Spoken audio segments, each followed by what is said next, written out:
ભયંકર મંદીમાં સપડાયેલું છે. અમેરિકા તો બહારથી દેખાવ રાખે છે કે અમે જગતનો તાજ છે, અમારી પાસે બધું છે. ભૂખી બંગાળી થવાની તૈયારીમાં છે ને. હજારો કંપનીઓએ દેવાળા ફૂંકાના રિપોર્ટ છે.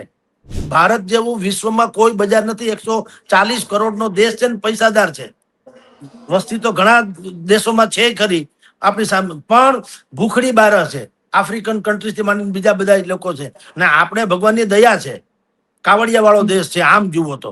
એટલે એને કોઈ અવગણી શકે નહીં. આમ છે ને, જો ધંધા કરના નહીં આતા એવું છે ને. એમાંય વળી પાછા અત્યારે તો બે મુખ્ય માણસો જે છે દેશના ગુજરાત થી ગયા. ગુજરાતના તો ડીએનએ માં જ વ્યવસાય છે, સમજી લો, વ્યવસાય કૌશલ્ય. અમિત શાહ અને નરેન્દ્ર મોદી, તમે જુઓ ટ્રમ્પે ઘણી વખત બોલ્યા છે ને કે નરેન્દ્ર મોદી છે ને એ બહુ ખતરનાક ડીલર છે, ખતરનાક, એની યારે કામ કરવું બહુ અઘરું, એવું ઘણી વખત બોલી પણ ગયા છે ને. એટલે હવે આપણે ગ્લોબલ વર્લ્ડમાં જીવીએ છીએ. હું ને તમે ચર્ચા કરીએ છીએ. અમેરિકા વાળા ધારે તો જોઈ શકે, ન ધારે તો ભલે અમરેલી વાળા ન જુએ પણ ધારે તો જોઈ શકે. અમેરિકા આપણી પાસેથી વસ્તુ લે છે તો અમેરિકા આપણા ઉપર હાવ નિર્ભર નથી એવું નથી ને. એને આપણી ગરજ છે. અત્યારે તો પ્રોબ્લેમ શું છે, રશિયા અને યુક્રેન એનો જે ડખો એટલે કે યુદ્ધ હાલે છે. યુક્રેનની પાછળ આ અમેરિકા જેવા દેશો છે ને રશિયાની પાછળ ચીન જેવા દેશો છે. ચીનને ને અમેરિકાને બાપે માર્યા વેર. ઓલા કેરમ ની રમત જેવું રમે. અહીંથી આમ કેરમ મારે, સામે લાગે, ત્યાંથી ભટકા નહીં આવે, કુકરી આ ખાનામાં વહી જાય. એટલે હાવ કઈ ફાટી પડવાની જરૂર નથી. અસર તો થાય એ હકીકત છે, પણ હાવ એવી પણ નહીં કે જેવી અસરની અત્યારે દહેશત આખા દેશમાં અમુક લોકો પ્રસરાવી રહ્યા છે. આની પેલા આવો ટેરિફ નો કઈ ડખો નતો ને આપણી ઉપર પછી ભૂતકાળમાં ટેરિફ લગાડ્યું તો હમણાં જ તમને કહું ટ્રમ્પે તો કયું હું થઈ ગયું મને કયો. આંકડા તો બધા ઇધર ઉધરના જગ જાહેર છે. એટલે આ તો ટ્રમ્પ છે ને, એને ઉપલો માળ ભગવાનની દયા છે. ઈ ગમે એમ કરે. તમે જુઓ, એવડી મોટી મહાસત્તાનો રાષ્ટ્રીય અધ્યક્ષ એને ઈરાન ઉપર કેટલી વાર હુમલાની વાતો કરી. કઈ થયું? મેડિકલ, તમે કપડા છે, કપડા વગર એને હાલવાનું છે. ટેરિફ લગાડે તો મોંઘા થશે, તો એ તો મોંઘા કોને પડવાના? અમેરિકા નહીં પડવાના ને. આપણે ત્યાં શું છે, વેપારી મંડળો છે ને એ બોલકા છે. તો ટેરિફ લગાડે તો મોંઘું કોને પડવાનું? અમેરિકી પ્રજા ખરીદે છે એટલે મંગાવે છે ને. ડિમાન્ડ છે તો સપ્લાય છે. તો ઈ તો બળવો થયો એની સામે. તો અમેરિકા સિવાય બીજો કોઈ દેશ નથી ભારત જેમાં વેપાર કરી શકે. તમને કહું બેન, ભારતે 27 દેશોનું જે યુરોપિયન યુનિયન નામનું સંગઠન છે એની સાથે માર્ચ 2024માં ઐતિહાસિક કરાર કર્યો. 27 દેશો સાથે. બોલો, અમેરિકા એક તો છોડો. તો આ અમેરિકા મહાનમાં મહાન આતતાયી દેશ છે, વ્હાઇટ કોલર જોબ વાળો. પણ આપણા જે મંડળો, વેપારી મંડળો જે છે એ જે ઉધામાં મચાવી દે છે. કારણ કે એને પણ એક મુદ્દાનો કાર્યક્રમ છે કે આપણે ઘહાવું નથી, ગામને ભલે ગળા કરવા પડે. નહીતર આપણા વેપાર ઉદ્યોગો, આ તો દેશનો પ્રશ્ન છે ને. 100% ટેરિફ ની વાત આવે તેમાં હાય તોબા કરવાનો ક્યાં પ્રશ્ન છે? એને વિકલ્પો તપાસવાની વાત આવે ને. નમસ્કાર. અમેરિકાની અંદર 7 તારીખે એક બિલ પાસ થાય છે અને એની સીધી અસર છે એ ભારત પર થાય છે. હવે આ બિલ છે એ શેના મુદ્દે છે? શું કામ ભારત છે એ આ બિલ થી ડરી રહ્યું છે? અને એ 7 તારીખે પસાર થયેલા બિલમાં જે 5 દેશોને સૌથી મોટો માર પડવાનો છે એમાંનું એક એટલે ભારત. હવે કઈ રીતે માર પડવાનો છે? આ બિલ છે શેને લઈને છે અને શા માટે ભારતને એનાથી કંઈક નુકસાન થઈ શકે છે કે અસર થઈ શકે છે, એ તમામ મુદ્દે આજે આપણે વાતચીત કરવી છે. ત્યારે આજે આપણી સાથે જોડાયા છે વરિષ્ઠ પત્રકાર જગદીશ મહેતા સાહેબ. સાહેબ, સ્વાગત છે આપનું સ્વરાજમાં. જી નમસ્કાર બેન. નમસ્કાર સર. સર, ભારતમાં કોઈ બિલ પસાર થાય તો એને લઈને તો અસર થતી હોય, પણ અત્યારે ભારતમાં ક્યાંક ને ક્યાંક અસર જોવા મળી રહી છે. એ છે અમેરિકામાં પાસ થયેલું એક બિલ. તો એ બિલ વિશે થોડી ઘણી માહિતી આજે આપણે તમારી પાસેથી લેવી છે. સાથે જ એ બિલની અસર છે એ ભારતમાં શું થવાની છે એ વિશે પણ એક આપની પાસેથી માહિતી લેવી છે સર. પહેલી વાત તો એ બનશે બેન કે હવે કોઈ પણ દેશ એ એવું ન માની શકે કે વિશ્વની કોઈ ઘટના સાથે એને સંબંધ નથી. કારણ કે આપણે ગ્લોબલ વર્લ્ડમાં જીવીએ છીએ. થોડાક દિવસ પહેલા યુએ, પછી તુર્કી અને પાકિસ્તાન એને એક સંરક્ષણનો કરાર કર્યો. એની અસર એ દુનિયાભરમાં વર્તાણી. એ ત્રણેય દેશોએ નક્કી કર્યું કે આપણા 3માંથી કોઈ પણ દેશ ઉપર કોઈ પણ હુમલો કરે તો આ ત્રણેય ઉપર હુમલો થયો માન લેવાનું, ત્રણેય ભેગા થઈને સામે વાળાને બાંધવાનો, ઝઘડો કરવાનો. એટલે હવે આપણે ગ્લોબલ વર્લ્ડમાં જીવીએ છીએ. હું ને તમે ચર્ચા કરીએ છીએ, અમેરિકા વાળા ધારે તો જોઈ શકે, ન ધારે તો ભલે અમરેલી વાળા ન જુએ પણ ધારે તો જોઈ શકે. તો સવાલ એ છે કે હવે અમેરિકાની સેનેટમાં જે પાસ થાય છે ને, હજી એના પછી તમે કીધું હાઉસ ઓફ રિપ્રેઝેન્ટેટિવમાં પણ એ પાસ થઈ ગયું. 100% ટેરિફનો ડખો છે. જી. એટલે કે ભારતમાંથી જેટલી વસ્તુ અમેરિકામાં આપણે મોકલીએ છીએ, આપણો વેપાર, એ હવે 10 રૂપિયાની માલ મોકલતા હોય તો એ 20 રૂપિયા થઈ જાય એમ. દાખલા તરીકે કહું છું એમ કે આ બોલપેન ધારો કે હું બનાવું છું અને અમેરિકા મોકલું છું, 10 રૂપિયાની એક અમેરિકામાં પડતી હોય, હવે મારે મોકલવી તો 20 રૂપિયા થાય દાખલા તરીકે. 100% ટેરિફ એટલે 20 રૂપિયા. અને એને કારણે એમ માનવામાં આવે છે કે આપણો ધંધો બધો જે છે યા તો ઠપ થઈ જાય, યા ઓછો થઈ જાય, ઘટી જાય, અને આપણે ત્યાં લાખો જે કારીગરો જે છે એની ઉપર બેરોજગારીની તલવાર લડકતી રહે.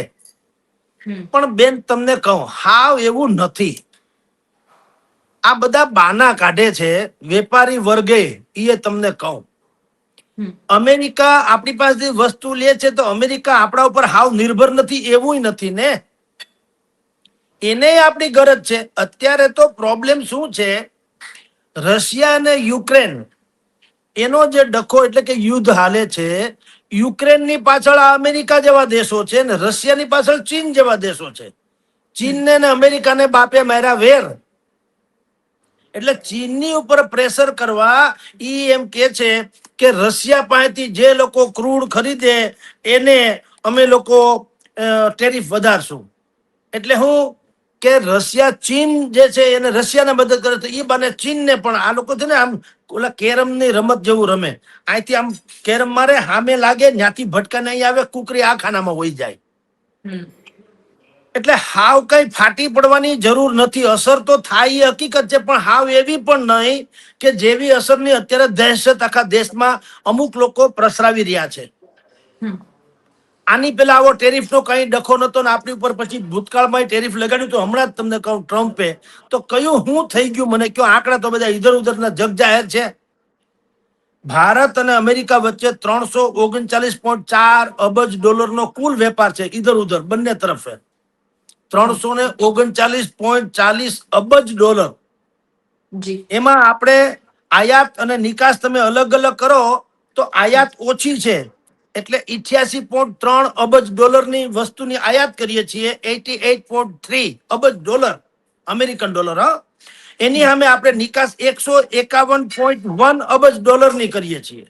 આપણે નિકાસ વધુ કરીએ છીએ, આયાત ઓછી કરીએ છીએ, એટલે આપણે સરપ્લસ છીએ. 62.9 લાખ 9 અબજ ડોલર, 62.9 અબજ ડોલરનું સરપ્લસ ચોખ્ખા નફામાં છીએ. એટલે આ તો ટ્રમ્પ છે ને એને ઉપલો માળ ભગવાનની દયા છે. ઈ ગમે એમ કરે. તમે જુઓ, એવડી મોટી મહાસત્તાનો રાષ્ટ્રીય અધ્યક્ષ એને ઈરાન ઉપર કેટલી વાર હુમલાની વાતો કરી, કઈ થયું? આ છેલ્લી રાત હશે, કયામતની રાત હશે, એના ઇતિહાસમાં ન ભળ્યો હોય એવો અમે હુમલો કરીશું, એનું બધું હોર્મુઝ સ્ટ્રીટ થી માંડીને એના તમામ થાણાઓ બાણાઓ નાબૂદ કરી દેશું. યુદ્ધ તો થયું, પણ જે બોલ્યા છે એવું પછી કેટલી વખત યુ ટર્ન લીધો. હું ઈ કહું છું, ઈ છાજે નહીં, બહુ મોટા માણસે સમજીને બોલવું જોઈએ. ઈ છાજે નહીં. તમે પછી શું કહો, હવે ખેર મને ફલાણા ભાઈએ કીધું કે હવે જવા દો એટલે પછી હમણાં હું હુમલો નથી કરતો, એના જેવી વાતો છે. ખરેખર તો પડકાર છે ઈરાનની સામે. અત્યારે આ ભાઈ અમેરિકામાં ભાઈ ટ્રમ્પ જે એ ભીહમાં મુકાયેલા છે. હમણાં જ્યાં મિડ ટર્મ પોલ આવવાની વાતો થવા માંડી છે ને એમાં લગભગ 60-65% લોકો કે છે કે ભાઈ ટ્રમ્પ હારી જશે. કારણ કે આ તો માથાભારે માણસ છે. આને હું પોળો ને બજાર હાકડી, આખા જગતમાં હું જગતનો દાદો, બાકી બધા જેમ તેમ. એટલે ઈ એની પદ્ધતિ. આ ટેરિફમાં પણ ઈ જ ડખો છે. 5 રાષ્ટ્રોની તમે જે વાત કરી એ 5માં ટાર્ગેટેડ તો ભારત છે આમ જુઓ તો. અને એનો ઓલ્ટરનેટ એટલે કે મેઇન લક્ષ્યાંક છે ચીનને નબળું પાડવું, પણ વાયા ભારત. કારણ કે બીજા 3 દેશ છે, સ્લોવાકિયા, હંગરી ને અઝરબૈજાન ને. હવે એ તો કોકને અડધા તો સાંભળશે ત્યારે ખબર પડશે કે આવા કોઈ દેશ પણ છે. મૂળ ભારત. કારણ કે મેં તમને હમણાં આંકડા આપ્યા એમ આપણો જબરદસ્ત વેપાર અમેરિકા સાથે છે. અમેરિકાથી આપણે શું મગાવીએ છીએ બેન?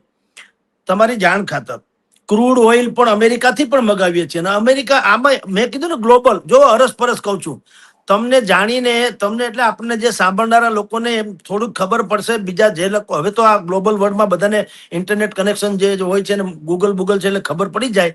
પણ આપણા જામનગરની જે રિલાયન્સની રિફાઇનરી જે છે, કાચું એટલે કે ક્રૂડ લઈ આવે ને એ પોલિશ કરીને આખું પ્રોસેસ કરીને જે શુદ્ધ પેટ્રોલ જેને કહી શકાય હમ. અને નેફ્તા ઈ જે બનાવે છે એ અમેરિકાથી મગાવે પણ છે ને અમેરિકા મોકલે પણ છે. ત્યાંથી કાચું ક્રૂડ ઓઇલ મગાવે છે અમેરિકાથી અને એને બિલકુલ શુદ્ધ પેટ્રોલિયમ બધું બનાવી પેટ્રોકેમિકલ્સ અને નેફ્થા એ અહીંથી ન્યા મોકલે છે. લ્યો, હવે અમેરિકા જ આપણને બધી વસ્તુ મોકલાવે ને ટેરિફ જે કરી દે તો આપણે ન કરીએ. હવે હું તમને કહું શું કામ ન થઈ શકે.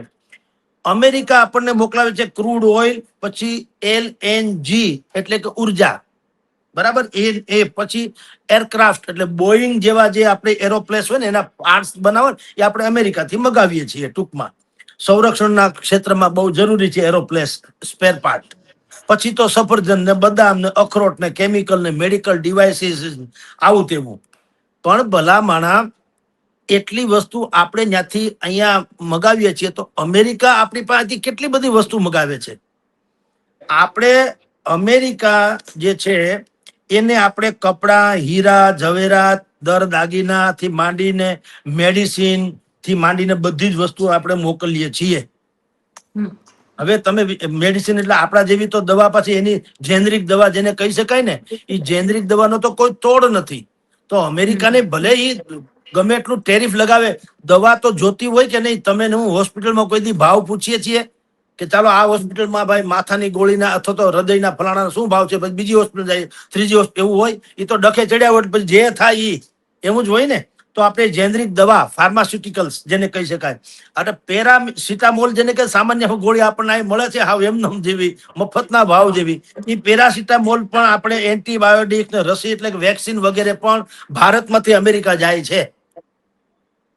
પછી હીરા રત્નો ઘરેણા એટલે જેમ્સન જ્વેલરી જેને કે છે એ, પછી સુરતમાંથી કટ થયેલા એવા જે કટ થયેલા જે પોલિશ્ડ હીરા હોય છે ઈ, પછી શુદ્ધ પેટ્રોકેમિકલ્સ ને નેફ્થા, મેં જે તમને હમણાં રિલાયન્સ વાળી વાત કરી તે, પછી ટેક્સટાઇલ્સ અને તૈયાર રેડીમેડ કપડા, તો ઈ કોટન ગાર્મેન્ટ, પથારીના પાથરના બેડશીટ જેને કહેવાય ને એ પણ અહીંથી ત્યાં જાય છે. ટુવાલ ને આ બધું, પછી એન્જિનિયરિંગ સ્પેર પાર્ટ્સ, વાહનોના સ્પેર પાર્ટ, ઓટોમોબાઈલ્સના સ્પેર પાર્ટ, બરાબર, ઇન્ડસ્ટ્રીયલ મશીનરીઝ, પછી ફોર્જિંગ પાર્ટ, પંપ, વાલ્વ, આ બધું અહીંથી ત્યાં જાય છે. પછી દરિયાઈ અને કૃષિ ઉત્પાદન એટલે ઝીંગા માછલી કે ઈ ને બાસમતી ચોખા ને મસાલા ચા ને પ્રોસેસ ફૂડ ને, હવે તમે વિચાર કરો લાંબી યાદી છે કે નહીં. હવે આમાં એ ટેરિફ લગાવે કે જે કરે તે જરૂર તો પડવાની કે નહીં એને, આના વગર થોડું ચાલવાનું છે. મેડિકલ તમે કપડા છે, કપડા વગર એને હાલવાનું છે. ટેરિફ લગાડે તો મોંઘા થશે, તો એ તો મોંઘા કોને પડવાના? અમેરિકા નહીં પડવાના ને. આપણે ત્યાં શું છે, વેપારી મંડળો છે ને એ બોલકા છે, વેપારી મંડળો બોલકા છે અને બીજા બધા લોકો બોલતા નથી. એટલે જે સંગઠિત વેપારી લોકો શું કહે છે કે જો આવો કઈ ડખો થાહે તો એમ કે બધા ધંધા રોજગાર પડી ભાંગશે ને ફલાણું થાહે ને ઢીકણું થાહે ને. વાસ્તવમાં એવું છે કે આ અરસપરસ છે, એને જરૂર પડે ને આ બધી બાબતોને બધી વસ્તુની. અહીંથી મેં તમને હમણાં જ કીધું આ બોલપેન જેના વગર એને નથી દાખલા તરીકે હાલવાનું. હું અહીંથી 10 રૂપિયામાં મોકલતો તો હવે 100% ટેરિફ લગાડે તો 20 રૂપિયા થાય દાખલા તરીકે. તો એ 20 રૂપિયા થાય કે ન થાય, પણ અમેરિકાના બોલપેન જોશે તો ખરી ને, મગાવતા એટલા માટે જ હોય ને. કઈ કોઈ કારણ વગર તો કઈ મગાવે નહીં, દવા કે રેડીમેડ કપડા કે ઘરેણા કે વગેરે. તો ટેરિફ લગાવે તો મોંઘું કોને પડવાનું? અમેરિકી પ્રજા ખરીદે છે એટલે મંગાવે છે ને. ડિમાન્ડ છે તો સપ્લાય છે. તો ઈ તો બળવો થયો એની સામે. ડોનાલ્ડ ટ્રમ્પ સામે આ ટેરિફ કાંડમાં બળવો થયો કે ભાઈ તમે હાથે કરીને અમેરિકાની પ્રજા, ભલે તમે એમ કહો કે ભારતનો વેપાર ઘટી જાય, બે ઘડી માની લ્યો કે આપણે 100% વેપાર કરતા હોય તેમાંથી ટેરિફને કારણે 50% થઈ જાય, બે ઘડી માની લ્યો 50% વેપાર ઘટ્યો, પણ 50% વેપાર જે થાય એ 10 રૂપિયાની વસ્તુ હવે અમેરિકામાં 20 રૂપિયાની મળે કે ન મળે? તો નુકસાન તો અમેરિકાને થાય ને. હા. અને વેપારી તો પાઘડીનો વળ છેડે, એ તો નફો બફો બધું ભેળવીને એ તો ગ્રાહકની માથે જ હોય ને. કોઈ વેપારી એમ કે ગમે એવા સ્પેર પાર્ટના ભાવ વધી ગયા હોય તો કોઈ દી સાંભળ્યું એવું કે ભાઈ ભાવ વધી ગયા એટલે હવે અમે શું કરીએ, અમારો તો જૂનો રેટ હતો એ પ્રમાણે જ વેચીએ છીએ, એવું હોય ના કરે. તમે જુઓ, પાર્લે બિસ્કિટ થી માંડીને આપણે અહીંયા બાલાજી વેફર્સ, ભાવ વધી જાય તો એ લોકો શું કરે, પેકિંગ ફુગા વાળું કરે, હવા વાળું, ને એમાં માલ ઓછો નાખે, 2-5 પતરી ઓછી નાખી દે, પેકેટ એવડું ને એવડું, એમાં હવા ભરી દે, તમને એવડું ને એવડું પેકેટ લાગે. પાર્લે બિસ્કિટ તમે જુઓ, એના સાઈઝ ના, એક જમાનામાં પાર્લે બિસ્કિટ આવડું હાથ જેવડું આવતું હતું, હવે કેવડું જી. મુઠ્ઠીમાં આવી જાય એવડું આવે છે.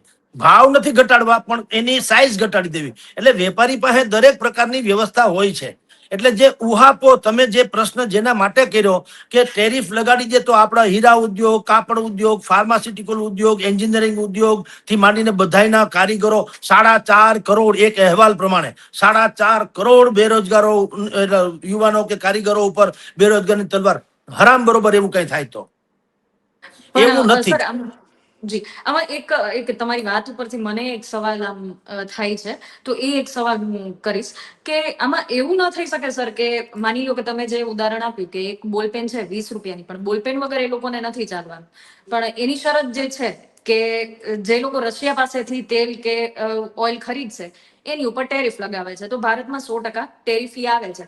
તો એવું ન બની શકે કે અમેરિકામાં ભારતમાંથી જે બોલપેન એ લોકોને 20 રૂપિયાની પડે છે, એ જ બોલપેન કદાચ બીજા કોઈ દેશ, એટલે કે માની લો કે વિયેતનામ કે કોઈ બીજા દેશ છે, ત્યાંની બોલપેન એ લોકોને 10 રૂપિયામાં જ મળે, તો એ ભારત માંથી બોલપેન 20 રૂપિયાની મંગાવીને શું કામ લે? તો એ લોકો તો વિયેતનામની બોલપેન 10 રૂપિયામાં એ લોકોને મળે છે, તો એ લોકો ત્યાંથી લે. તો એ રીતે શું ભારતને વેપારમાં કોઈ માર પડી શકે ખરું? તો અમેરિકા સિવાય બીજો કોઈ દેશ નથી ભારત જેમાં વેપાર કરી શકે?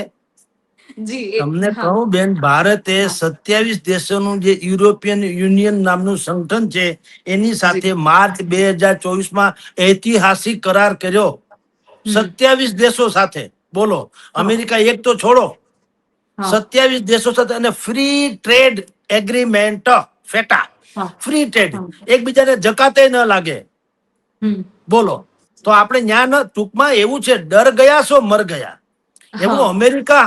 અમેરિકાને બધા એવું માનતા હતા અત્યાર સુધી, અને આમ ખાલી પિક્ચરમાં ને ચોપડાઓમાં પણ છે કે જગતનો દાદો, જગતનો દાદો. આ શું થયું તમે જુઓ અત્યારે, આ હમ. અમેરિકા જ્યાં ઈરાનમાં શું થયું? ઈરાન તો અમેરિકાની કક્ષામાં જુઓ તો નાનો ગણાય ને. ભૂકા જી. નીકળી ગયા કે નહીં? હા. ભયંકર ભયંકર ભયંકર મંદીમાં સપડાયેલું છે અમેરિકા. તો બહારથી દેખાવ રાખે છે કે અમે જગતનો હમ. તાજ છે, અમારી પાસે બધું છે. ભૂખી બંગાળી થવાની તૈયારીમાં છે ને. હજારો કંપનીઓએ દેવાળા ફૂંકાના રિપોર્ટ છે. જી. એટલે અમેરિકા પણ કઈ એમ કઈ હવેના યુગમાં, એક યુગ હતો જયારે એની પાસે બધું હતું ને આપણે બધા પાસે કાંઈ નતું. હવે હમ. તમામ દેશો, તમને કહું, નાના મોટા, યુક્રેન તો તમે જુઓ આપણું ગાંધીનગર જેવડું છે, અને એને રશિયાને હફાવે છે. તો કઈ યુક્રેન નથી અપાવતું. યુક્રેનની પાછળ જે બધા આવા જગતના જમાદારો છે ને, શસ્ત્ર વેપાર કરનારાઓ, ઈ છે જે ચીનને નબળું પાડવા માંગે વાયા રશિયા. જી. એટલે આપની જાણ ખાતર વિશ્વ ગ્લોબલ થયું છે ને, એમાં હવે બધાના ઈરાદા ને બદ ઈરાદા ઈ પણ ગ્લોબલ થયા. હમ. હમણાં જ તમને કહું, સરકારે, આપણી કેન્દ્ર સરકારે જે વિદેશી ફંડિંગ ઉપરનું જે નિરીક્ષણ, એની ઉપર પ્રતિબંધ કે નિયંત્રણ મુક્તો કાયદો જે લઈ આવવાની વાતો ચાલે છે અત્યારે સંસદમાં, એ પણ શું છે? ફંડિંગના નામે પણ આપણે ત્યાં ઘોચ પરોણો. હમ. આ દેશમાં જેટલી સંસ્થાઓ ચાલતી હોય, એનજીઓ કહેવાય, સેવા સંસ્થા, પણ એનો એક મુદ્દાનો કાર્યક્રમ હળી કરવાની, કોઈ હકે જીવવું નહીં, જીવવા દેવું નહીં. એને પૈસા એ લોકો આપે, એટલે સત્યાનાશ થાય. સત્યાનાશ થાય એટલે કેવો?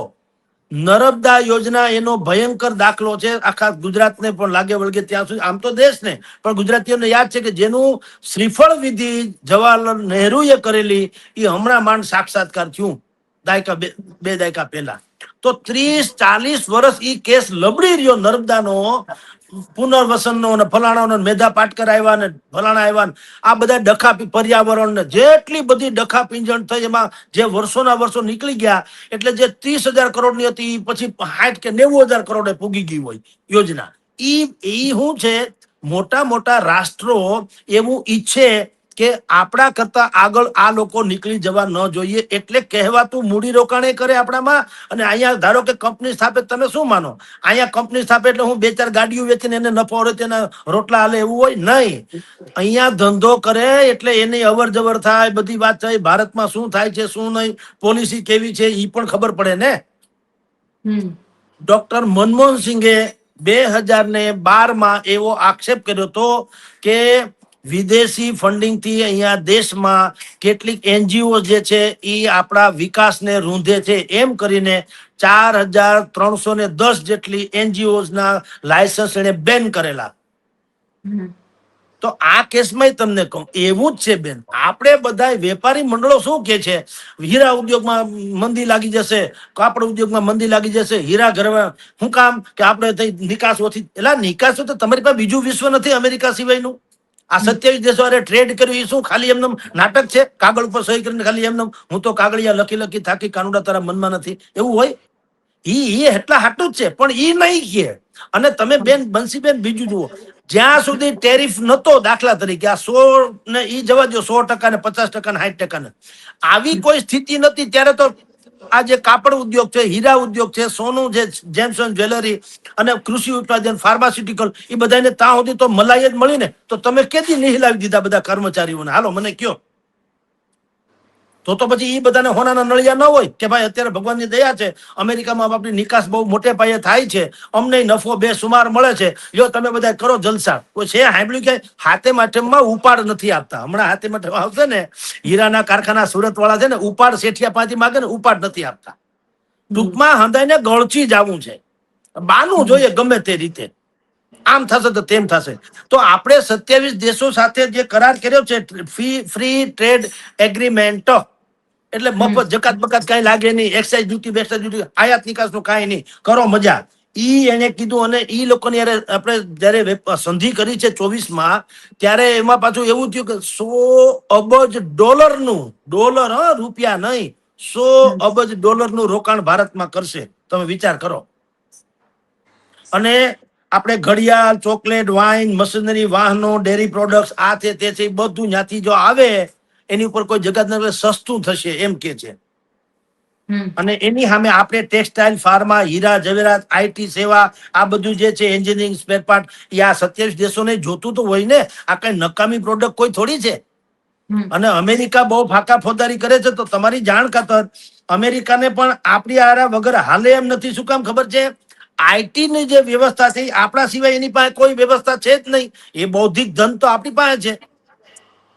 આ જે મોટી મોટી કંપનીઓ જે છે અત્યારે, એ બધા એ અમેરિકાની, એ બધા નિર્ભર તો આપણા ઉપર છે. તમારી જાણ ખાતર તો એ કઈ રીતે આપણી ઉપર આટલું બધું સત્યાનાશ કરી દે? હું તમને કહું, આ TCS, ઇન્ફોસિસ, વિપ્રો, HCL, આવી બધી જે આઈટી કંપની છે, એની પાસે જે ટેકનોલોજી છે, કૌશલ છે, બૌદ્ધિ છે, એ જો અમેરિકા વાળાને બંધ કરી દે તો એ તરફડી મરે એમ છે.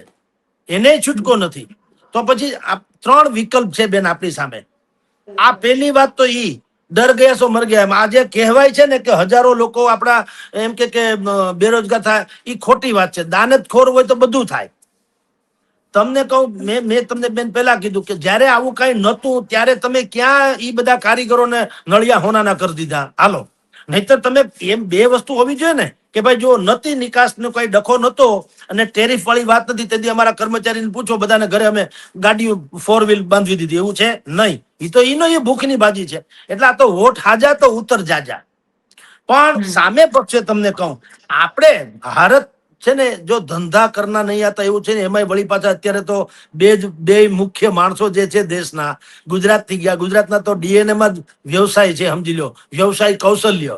અમિત શાહ અને નરેન્દ્ર મોદી, તમે જુઓ, ટ્રમ્પે ઘણી વખત બોલાય છે ને કે નરેન્દ્ર મોદી છે ને એ બહુ ખતરનાક ડીલર છે, ખતરનાક, એની યારે કામ કરવું બહુ અઘરું, એવું ઘણી વખત બોલી પણ ગયા છે ને. કારણ કે ખબર છે નરેન્દ્ર મોદીને કે આપણે કોઈના ગુલામ થઈ જવાની વાત કરવા કરતા એને વૈકલ્પિક વ્યવસ્થા કરી. 27 દેશો જે છે એની સાથે કરાર કર્યો ફ્રી ટ્રેડ એગ્રીમેન્ટ કરીને કે ભાઈ આ એક બજાર બંધ થાય તો ઓલું 27 દેશ વાળું ખુલે. એટલે તમારી જાણ ખાતર આપણે પરસ્પર છે. એ આપણામાં ટેરિફ લગાવે છે, એટલે કે આપણે જેટલી વસ્તુ અમેરિકા મોકલીએ અને એમાં એ ટેરિફ 100% લગાવે, તો અમેરિકાથી જે વસ્તુ અહીંયા આવે આપણે ન લગાવીએ, આપણે લગાવીએ ટેરિફ. તો એનો ધંધો ઓછો ન થઈ જાય? મેં તમને કીધું તો ખરું, આટલી વસ્તુ ત્યાંથી આવે છે કે ક્રૂડ ઓઇલ આવે છે, LNG ઉર્જાની વસ્તુ આવે છે, એરક્રાફ્ટ એટલે બોઈંગ એરક્રાફ્ટના સ્પેર પાર્ટ આવે છે, સંરક્ષણના કહેવાય, મેડિકલ ડિવાઇસીસ આવે છે, કેમિકલ્સ આવે છે, અખરોટ, બદામ, સફરજન આ બધું આવે છે. તો આપણે ટેરિફ લગાવો, એમાં ઈ જે હાંડ છે ને આપણે ગાય જેવા છે એવું ક્યાં છે? સમજી લો. પહેલી વાત તો એક. બીજું, આપણે યુરોપિયન યુનિયન ઉપરાંત ઓસ્ટ્રેલિયા, દક્ષિણ પૂર્વ એશિયા જે છે એમાં, આફ્રિકન કન્ટ્રીઝ એમાં પણ ધંધાની જે ઓપોર્ચ્યુનિટી તલાશો છે જ ને. માણસો તો બધે રહે જ છે, અને ઉલટાનું સસ્તું પડશે બીજી રીતે જુઓ તો, કોઈ પિંજણ વગર. કારણ કે એને તો જરૂર છે એની. ઈ બધા દેશો જે આફ્રિકન કન્ટ્રીઝ છે એમાં તો ભારતનું સ્થાન અમેરિકા જેવું છે. જેમ આપણું વિશ્વમાં અમેરિકાનું સ્થાન છે, આપણે બધા માની બેઠા છે કે અમેરિકા બહુ સક્ષમ ને ફલાણું ઢીકણું. એક જમાનામાં હતું ને, આજે મહદ અંશે છે, પણ મહદ અંશે, મહત્તમ અંશે નહીં આજે. અને એનો આપણે સામે દાખલો છે કે ઈરાને ભૂરક ક્યાં કરે છે, શું કરી લીધું. અને યુક્રેન જે છે ને સામે રશિયાનો કેટલા 2-2.5 વર્ષ ત્યાં ડખો હાલે છે. પાછળ યુક્રેનની પાછળ તો અમેરિકા છે. કાં મેળ નથી પડ્યો. અને હજી તે આ ટેરિફ લગાવવાની જે બિલ પાસ થયું, હજી ડોનાલ્ડ ટ્રમ્પ ચીનના વડાપ્રધાન જે રાષ્ટ્રપતિ છે જિનપિંગ, એની સાથે મુલાકાત કરવાની ઈચ્છા ધરાવે છે. આમ દુશ્મન દેશ છે, પણ છતાંય હું કામ ડખે ન ચડે એટલા હાટું થઈને. એટલે અમેરિકા પર કઈ આપણે માની લઈએ વાઘ આવ્યો એના જેવું છે. અરસપરસ છે હવે ગ્લોબલ વર્લ્ડમાં. એટલે આપણે પણ ટેરિફ લગાવી શકીએ. બીજું, બીજા ધંધાના વિકલ્પો શોધી શકીએ, જે મેં તમને કીધું તેમ યુરોપિયન યુનિયન ઉપરાંતના અન્ય દેશો સાથે. ત્રીજું કે પહેલી વસ્તુ, આપણા દેશમાં પણ અમુક વસ્તુની જરૂરિયાત છે, તમે સસ્તા ને સારા ભાવે આપી શકો તો ભલે નફાનો ગાળો ઘટાડો, પણ તમારું પ્રોડક્શન જે છે એ તો ખપે ને. જે વિશ્વમાં મોકલો છે એને બદલે માની લો કે અમેરિકાનો થોડોક ધંધો ઘટ્યો, 2 ઘડી માની લો ટેરિફને કારણે, તો એ માલનો વધારો જે થાય અહીંયા, તો તમે ભલે અમેરિકામાં તમે અહીંથી મોકલવાનો જે ખર્ચ છે એ તમારા અહીંના નફાના ખર્ચમાંથી તમે બાદ કરો, તો સસ્તો અને સારો માલ આપો તો તમે સ્થાનિક લેવલે બજાર તમને મળી જાય. ભારત જેવું વિશ્વમાં કોઈ બજાર નથી. 140 કરોડનો દેશ છે ને પૈસાદાર છે. વસ્તી તો ઘણા દેશોમાં છે ખરી આપણી સામે, પણ ભૂખડી બાર છે. આફ્રિકન કન્ટ્રીઝથી માંડીને બીજા બધા લોકો છે, ને આપણે ભગવાનની દયા છે, કાવડિયા વાળો દેશ છે આમ જુઓ તો. એટલે એને કોઈ અવગણી શકે નહીં. અમેરિકા પણ નહીં, બીજા બધા પણ નહીં. પૈસા ખરીદવા વાળા, જેની ખરીદ શક્તિ જેને કહેવાય, ઈ ક્યાં કોઈ પાસે છે. એટલે આપણે સ્થાનિક બજારમાં પણ ઓછા રેટથી, જે અમેરિકાનો માલ ધારો કે કેન્સલ થાય ને માલનો ભરાવો આપણી પાસે થાય, તો અહીંથી અમેરિકા મોકલવાનો અને ત્યાંથી 3 મહિને કે 2 મહિને બિલ આવવાના પૈસા આવતા હોય, તો એ બધો ગાળો જે છે નફાનો, એમાં તમે બાદ કરો ને સ્થાનિક બજારમાં વેચી નાખો. સારી ક્વોલિટીની આઈટમ જે છે સ્થાનિક બજારમાં વ્યાજબી ભાવ વેચો, તો સ્થાનિક ક્ષેત્રમાં તમે બજાર ઊભું કરી શકો. ચોથું એક ડિપ્લોમેટિક વાત છે. WHO વર્લ્ડ હેલ્થ ઓર્ગેનાઇઝેશન જેને કહેવાય છે, એના એ લોકો એક WHO નો એક સંગઠન છે, અને એમાં એક નિયમ છે કે મોસ્ટ ફેવરેબલ નેશન જે છે, એટલે જે બહુ જ મહત્વના રાષ્ટ્રો એકબીજા સાથે સંબંધ ધરાવે છે, એમાં તમારે કાંઈ પણ ડખો થાય તો એના અમુક રૂલ્સ છે એ પાળવા પડે. આ 100% ટેરિફ નો રૂલ છે એ અતિક્રમણ છે. અતિક્રમણ. ડોનાલ્ડ ટ્રમ્પને ગાંડ પણ હુજું 100% ઠપકારી દેવું. તો આપણે એમાંય તમે એમાં અપીલ કરી શકીએ ડિપ્લોમેટિક લેવલે. એમાં ડિસ્પ્યુટ સેટલમેન્ટ બોડી હોય છે. આ WHO હું કહું છું ને, એમાં તમારી જાણકારી, ડિસ્પ્યુટ સેટલમેન્ટ બોડી એટલે આવા વિવાદ નિવારણ, સમજી લો ને, સંસ્થા. એમાં તમે અપીલ કરી શકો કે ભાઈ આ જુઓ પાગલપનમાં ઉતરી આવ્યા છે, 100% ટેરિફ લગાડે છે કોઈ કારણ વગર, વગેરે વગેરે. એક ઈ પણ છે. અને બીજું કે બ્રિક્સ જેવા જે બીજા વિકસિત રાષ્ટ્રોના દેશો જે છે, અમેરિકા છે, બીજા છે ને, ભારતે તો ખેલ નાખ્યો છે ને બધા, તો એ બ્રિક્સ જેવા દેશો જે છે એની સાથે આપણે એવો કરાર કરીએ બુદ્ધિપૂર્વક કે ભાઈ આપણે ડોલરમાં નહીં, આપણા સ્થાનિક ચલણમાં, રૂપિયામાં, એનો યુરો હોય તો એ બીજાનો જે હોય તે, દિનાર હોય તો દિનાર, એમ જે દરેક દેશનું પોતાના ચલણ હોય ને, એમ આપણે ચલણમાં, આપણા દેશી ચલણમાં એમ કે ઓલું કરીએ, વેપાર વગેરે કરીએ. લોકલ કરન્સી જેને કહે છે. ડોલર બોલર ને કઈ ડખો મૂકો, આપણે આપણી ભાષામાં વાત કરીએ. સદ્દામ હુસેન અને લિબિયાના ગદ્દાફી, એમાં ડખો આ જ હતો અંદર ખાને. સદ્દામ હુસેન પાસેથી પેટ્રોલનો જથ્થો મેળવી લેવો હતો અમેરિકાને, અને ગદ્દાફી જે છે ને ઈ એવી વેતરણમાં હતા. ગદ્દાફી, જનરલ ગદ્દાફી 45 વર્ષથી એક ચક્રી શાસન હતું. એ એવી વેતરણમાં હતા કે ડોલર બોલર ઘેર ગયો. આપણે ગોલ્ડ આધારિત, સોના આધારિત ચલણ એવું શરૂ કરો કે જેથી કરીને આપણા જે આ મુસ્લિમ કન્ટ્રીઝ વગેરે જે છે ત્યાં એનાથી વેપાર, અરસપરસ વેપાર થઈ શકે, ડોલરનો ડખો નહીં. હવે ઈ અમેરિકાને ખબર પડી કે આ તો જો ઈ એવું થઈ જાય તો આપણા ડોલરનું પાવલું આવે નહીં. એટલે જનરલ ગદ્દાફીની સામે એનજીઓસ ને ઉભા કર્યા, ફંડ આપીને એનજીઓસ ન્યાની, અને આની વિરુદ્ધમાં બધો ડખો ઉભો કર્યો, અને અંતે આપણે જાણીએ છીએ કે એને પછી એનું મર્ડર થયું. તો આ અમેરિકા મહાનમાં મહાન આતતાયી દેશ છે, વ્હાઇટ કોલર જોબ વાળો. પણ આપણા જે મંડળો, વેપારી મંડળો જે છે એ જે આ ઉધામાં મચાવી દે છે. કારણ કે એને પણ એક મુદ્દાનો કાર્યક્રમ છે કે આપણે ગહાવું નથી, ગામને ભલે ગળા કરવા પડે. નહીતર આપણા વેપાર ઉદ્યોગો, આ તો દેશનો પ્રશ્ન છે ને. 100% ટેરિફની વાત આવે તેમાં હાય તોબા કરવાનો ક્યાં પ્રશ્ન છે? એને વિકલ્પો તપાસવાની વાત આવે ને. ઉલટાનું કોઈ એમ કા નથી કેતું. ધારો કે મંદી આવે તો હીરા ઉદ્યોગથી માંડીને, કાપડ ઉદ્યોગથી માંડીને કોઈ પણ માણસ, હું તમને કોઈ પણ ઉદ્યોગપતિ હો, વર્ષો સુધી તમે મલાઈ ખાધી છે તો એકાદ બે વર્ષ મંદી આવે તમે તમારા કારીગરોને હાચવી ન શકો. તમે છો કોને કારણે? કર્મચારીઓને કારણે ને, શ્રમિકોને કારણે ને, કારીગરોને કારણે ને. તો એને તમે સાચવી ન શકો કે ભાઈ 2 વર્ષના કદાચ મંદીના નીકળે તો મજા કરજો, અમે આટલા કરોડો રૂપિયા કમાણા છે અત્યાર સુધી. આપણે એમ સમજવું 2 વર્ષ ઓછું કમાણા હતા. તમે જુઓ, દુષ્કાળ પડે તો કોઈ ખેતર વેચી નથી નાખતા. ખેતર વેચી ન નાખે. દુષ્કાળ હોતા હે, સરકાર પાસેથી રાહત માગે, ફલાણું કરે, કોકના ઊંચી ઉધારા હોય તો કે ભાઈ આવતા વર્ષે દેશું, એ બધું બરાબર. તો કોઈ ખેતર વેચી નાખે? એમ આજે વેપારી મંડળો જે અત્યારે આપણને કહે છે, ટેક્સટાઇલ્સ વાળા, હીરા જવેરાત વાળા થી માંડીને ફાર્માસ્યુટિકલ્સ વાળા, આ બધા જે કે છે હજારો કારીગરો આપણો ધંધો, કેટલા અમેરિકા સિવાય આ જગતમાં કોઈ છે જ નહીં. 156 કન્ટ્રીઝ છે નાના મોટા. તો બધે જ શક્યતા છે વેપારની, અને આપણે કર્યું જ છે એ પ્રકારે. એટલે આવું કરવાનું જરૂર નથી. મૂળ એવું છે, તમારી જાણ ખાતર, ઉલટાનું એક બીજો આપણી પાસે પ્લસ પોઈન્ટ એ થાય એમ છે કે અત્યારે પ્રોડક્શન ની દ્રષ્ટિએ, મેન્યુફેક્ચરિંગ ક્ષેત્રે ચીન જેવો કોઈ દેશ નથી. આ તમે જુઓ, ઘણી વખત આપણે માનીએ છીએ ને, આપણા દેશમાં એવું કહેવામાં આવે છે કે ભાઈ જનસંખ્યા વધી ગઈ છે ને બહુ વિકરાળ છે ને બહુ ઘાતક. અરે એવું હોય નહીં કોઈ દી. ચીનમાં દુનિયાની સૌથી વધુ વસ્તી ચીનમાં છે. ભૂખે મરે છે, મજા કરે છે. ઉલટાની મહાસત્તા છે ને અમેરિકા સામે શિકોટા નાખે છે વર્ષોથી, પણ બુદ્ધિ નથી. તમે એક તમારી જાણ ખાતર બેન, જે 2 હાથ છે એને કામ આપી દો ને, એટલે આ જગતમાં એના જેવો કોઈ શક્તિશાળી નહીં. બેકાર આપણે ગુણવંત શાહ છે ને, આપણા લેખક, બહુ મોટા લેખક ગુણવંતભાઈ શાહ, એ કે છે કે બેકાર એટલે નવરું મગજ અણુબોમ્બ કરતા વધુ ઘાતક. એટલે આપણે ત્યાં બેરોજગારી છે ને, એ બેકારી એટલે બેકાર દિમાગના લોકોને કારણે છે. આપણી નીતિ બેકારી છે ને કારણ. અને એક મનમાં ભૂસું ગરી ગયું છે કે નોકરી એટલે સરકારી હોય ને નોકરી કહેવાય, એટલે બેરોજગારીનો ડખો છે. ચીનમાં એવો ડખો નથી. ચીનમાં ક્યાં રક્ષાબંધન છે? રાખડી ક્યાંથી આવે? લ્યો, ત્યાં રક્ષાબંધન કોના બાપનો દીકરો થી કોઈને ખબર નથી. ફટાકડા કોઈ ભોજ્યોભાઈ ફોડતું નથી. આપણા હાટું જ બધું પેદા કરે છે. વિચાર કરો તો કેટલા બુદ્ધિશાળી. તોરણ, ટોડલા, ફલાણું, લાઈટ, સિરીઝ, રાખડી બાકડી, એ બધું ન્યાથી અહીંયા આવે છે. હવે ન્યા ક્યાં રક્ષાબંધન છે? બળબંધો બળરાજા રક્ષે રાખડી, કોઈ હરામ બરોબર બોલતું હોય તો અહીંયા છે. પણ એને ખબર છે કે ભારત નામના દેશમાં આ મેરી આ રાખડીનો તહેવાર જે છે, ઇસે ન સમજો ન રેશમ કા તાર ભૈયા, મેરી રાખી કા બંધન હે પ્યાર ભૈયા. તો લાગણીનો વેપાર થઈ કેમ છે? એટલે ઉડું હું કરીને ઈ ત્યાંથી બધી રાખડીઓ અહીં મોકલાવે ને આપણે બધા ટેસડા કરીને બાંધીએ. ઈ છે બુદ્ધિનો સવાલ. એટલે કોઈ ત્યાં બેરોજગાર નથી.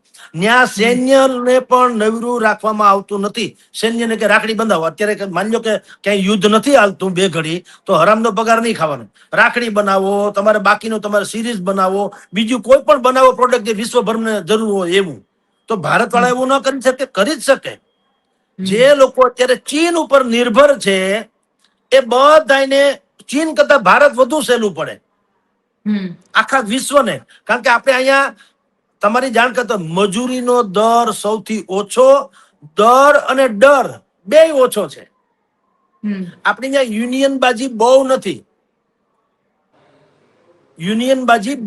આપણે ત્યાં કોઈ બહુ મોટા સંગઠનો અને એક જમાનામાં જે મુંબઈમાં દત્તા સામંત હતા જે હડતાલ પાડે ને અત્યારે જુઓ ટેક્સટાઇલ મિલ બધી ખતમ થઈ ગઈ એ આ હડતાલને કારણે. અમદાવાદ માન્ચેસ્ટર ગણાતું હતું એક જમાનામાં એ બધા આને કારણે ખતમ થયું.